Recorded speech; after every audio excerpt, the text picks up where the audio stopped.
All right, let's continue the torture. Ultimates Volume 3, Number 4. We've been over this a bunch of times. Joe Mad's pencils are outstandingly great.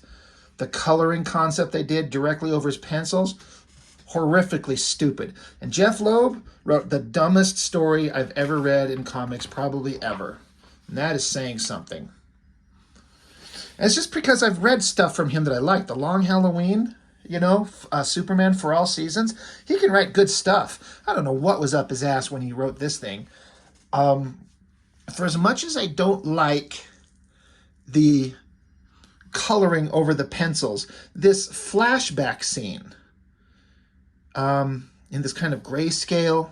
So this is Magneto and Professor X and Quicksilver and Scarlet Witch as kids, and something happens to their plane, and they're going to go down, they're going to crash.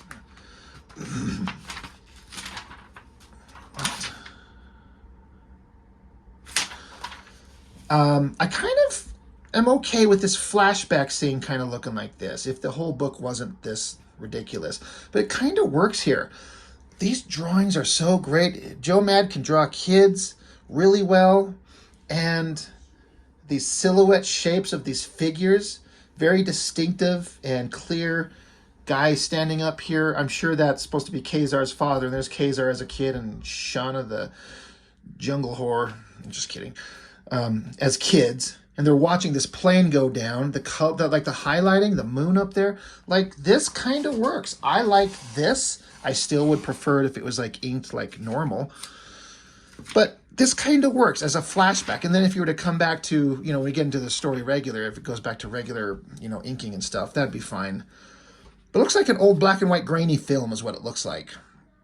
So there's Kazar and, Shauna running up to the flaming wreckage. And, of course, Magneto, Professor X, and the kids, they're fine because of, got Magneto. So I buy it. I believe it.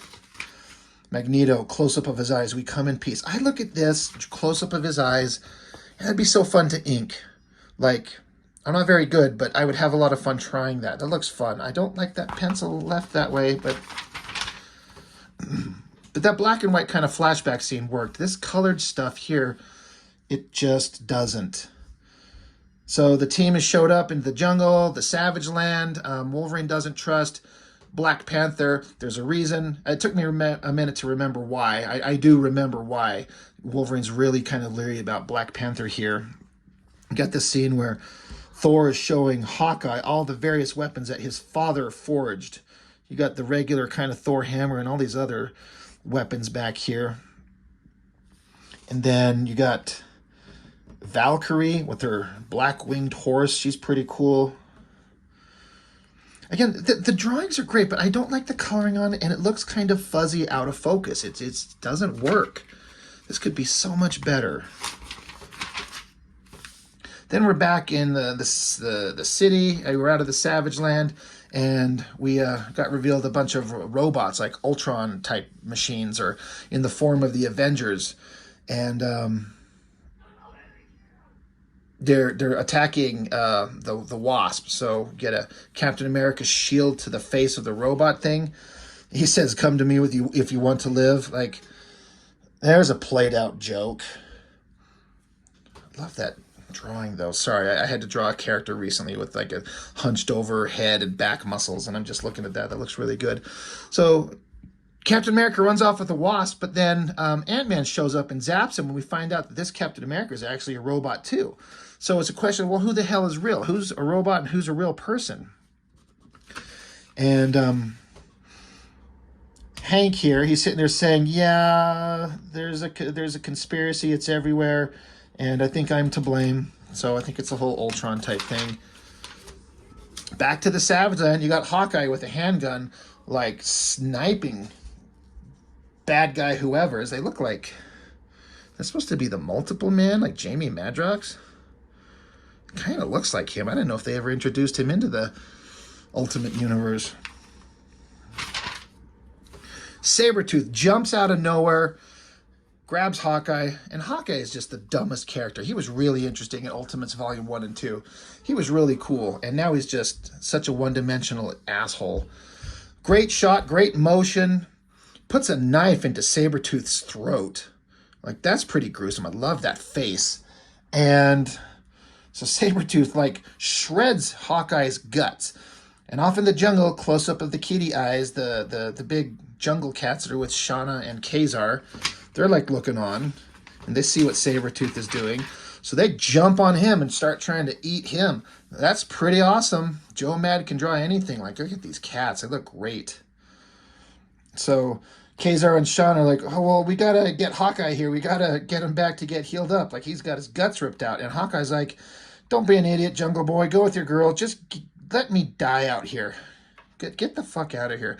So Hawkeye's got a death wish. And that is because of the results of the end of Volume 2, which was pretty messed up. But I still don't like the characterization on him. So you got Wolverine and Black Panther, and Wolverine saying, look, I've known you long enough to trust your play, but what do you think the rest of them are going to do when they find out you're... And he gets cut off. So there's some kind of mystery being implied here between Wolverine and Black Panther, but they stop. Something's rustling in the distance. You think these two, of all people, would notice the giant, monstrous juggernaut coming at them. Like, you'd hear him coming a mile away. Unless he was just hunkered down, hiding under what? Where could someone that big hide in a jungle that Wolverine would not sense him coming a mile away? But you got to have the big moment where he plows into him. And this ultimate version of Juggernaut was not a fraction of as interesting as the regular version. And the regular version of Juggernaut is pretty stupid.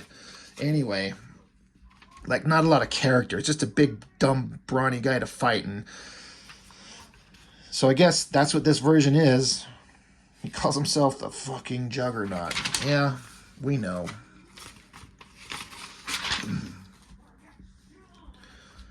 So he proceeds to keep pounding on Black Panther. Black Panther takes a punch at him. Doesn't really work. Juggernaut reminds him, he's like, ain't you heard? Nothing can stop the Juggernaut. I like how he slams him down in the ground here in this like down angle looking up at Juggernaut, like raising his hands up. Good angle, good motion. I wish it wasn't drawn this stupid coloring and non-inking style. It sucks. And then it cuts over to Valkyrie flying around on her horse. Again, the coloring is hiding everything. It's so muddy and unfocused. That would be such a... I mean, it is a beautiful drawing. And I could get like it's at night and the moon behind him is casting like a light behind him, so it's kind of silhouetted. I feel like it could be seen better. I like the tilted angle. I like the jungle backgrounds. It looks great. And then for some reason, somewhere, explosions of fire. She's knocked off the horse and she's falling. And then it cuts to, she's like in a bed. And you got people knocking at the door, basically implying that she's not really a superpowered superhuman hero, that she's just some kind of like loser who's fantasizing this all. Like, this isn't really happening. She's in this god-awful, horrible apartment. They're saying your rent's due. And... like, she's trapped in this mundane, everyday life. Once again, I love every drawing on this page. The believable backgrounds, the bed, the cloth on the sheets and the pillows, the stuff on the benches, the reverse angle as she looks at the door, the figure drawing on there, and that stupid outfit. These little saucers that she's wearing to cover her titties and the rest of her.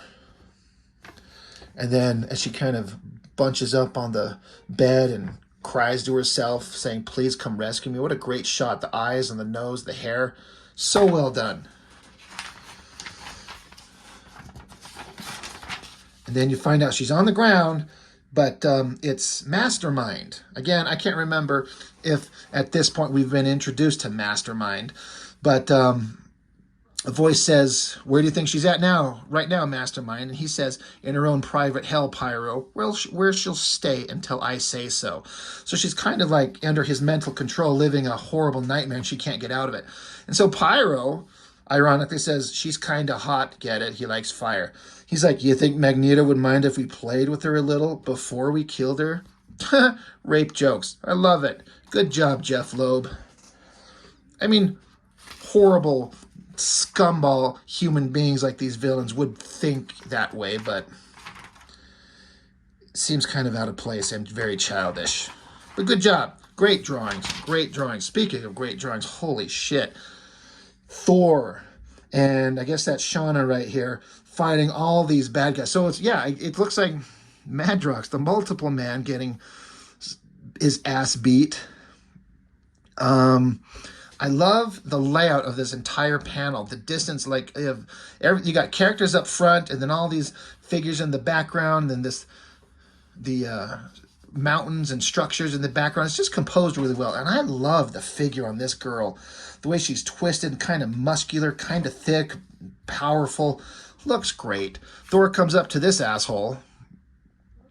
And so he comes to the door. They will be here, Shauna. And this guy says, it doesn't matter who you bring, Thor. This place is untouchable. And Thor says, you stand against a god, Anus. Oh, sorry. Unis? Is it Unis the Untouchable? I'd rather be called Anus, the Untouchable Anus. And Thor says, you are but a mortal, a thing of flesh and blood. A great, crazy shot right there. Joe Mad's art, fantastic. But then Magneto comes out. Enough. I'll give you a single chance to surrender. So this is an interesting component to the Ultimate Universe. I mean, the Ultimate Universe version of the X-Men and Magneto, none of them were a fraction as interesting as the real X-Men, because none of them had the heart and the soul. They were all just like, they were all horrible monsters. They were all just pieces of shit human beings, especially the villains. And now I like that they lean into that. Magneto in the Ultimate Universe has no redeeming qualities. The one in the regular Marvel Universe is a character that you understand, and he has a moral center, and he's been on the good guy's side many times. The Ultimate Comics version of Magneto is an absolute monster. So I like that they lean into it. It's not as interesting, but it's at least something different. I'll give him that much. Thor's going to go slam down some Magneto, but Magneto's like, oh, as I suspected, you Norwegian dolt. Whoever forged that trinket used a bit of iron. Just like there's metal in your body armor. You've lost this battle before it even began. So Thor can't even get up. He can't lift his weapon.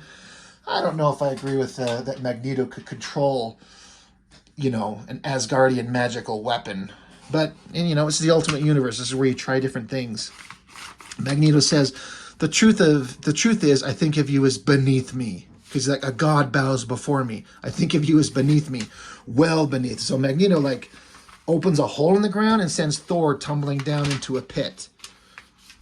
So he's hovering there, and he says, is your sister safe? There's Quicksilver. He's like, she is, but these Ultimates are not going to rest until they've gotten her. And so Magneto, close up on his eyes again. Then it's time to end this pathetic revolution for now and forever. And then we cut back at in New York or wherever, and you got Ant-Man and the Wasp. They're running off, and she's like, "What the hell's going on? The people have been replaced by robots. What's the point of this?" And so he proves to her that he is who he says he is. That he's not a robot of some type. And they come along. And they looking through a little metal grate, because of course in all these places you can go through the ducting and observe all kinds of people doing stuff, because there's duct vents everywhere. But they're sitting here talking, and they're talking like regular humans. And this guy's saying, amazing, the personality imprints are near perfect. I almost wish Fury were still in charge so I could shove your metallic boot up his ass. So they're very human in their conversations, but these are robots. And then she's like, Hank, he sounds just like you. And he's like, yeah, well, there's a reason for that. He's our son. And so you got here, now these are obviously all robotic versions, except maybe him. Robotic versions of these characters. That's like World War II version Captain America. This is an early version of Ultimate Thor, Hulk, and Iron Man. And so this guy's like saying, they think of us as toasters, alarm clocks, and vibrators. Yahoo. But when the war between man and mutant is settled and most of the human population is dead, only then will they realize the machines have already won. Next, it says here, the shocking conclusion. Robots in disguise. Oh, don't you dare try to invoke the Transformers in your bullshit comic. Come on. I should punch him right in the face for even attempting to do that. So, machines taking over. How many times have we seen that done? There's just nothing interesting here. And I know if you've watched all my other review videos on the Joe Mad, Jeff Loeb Ultimate series, I'm just saying the same thing over and over. Joe Mad's penciling is amazing. The coloring sucks. The story sucks. The ruining of the Ultimates as a bunch of characters and team sucks. It just ruined everything. But we all bought it because Joe Mad is so damn good, and we all loved him, and he had stopped drawing comics for years and years, and this is him coming back. And overwhelmingly, people didn't like the pencils straight to color. So at least that's my understanding of it. But that's it. What can we do? It is what it is. So that's all I've got for now. So thank you for watching. See you on the next one.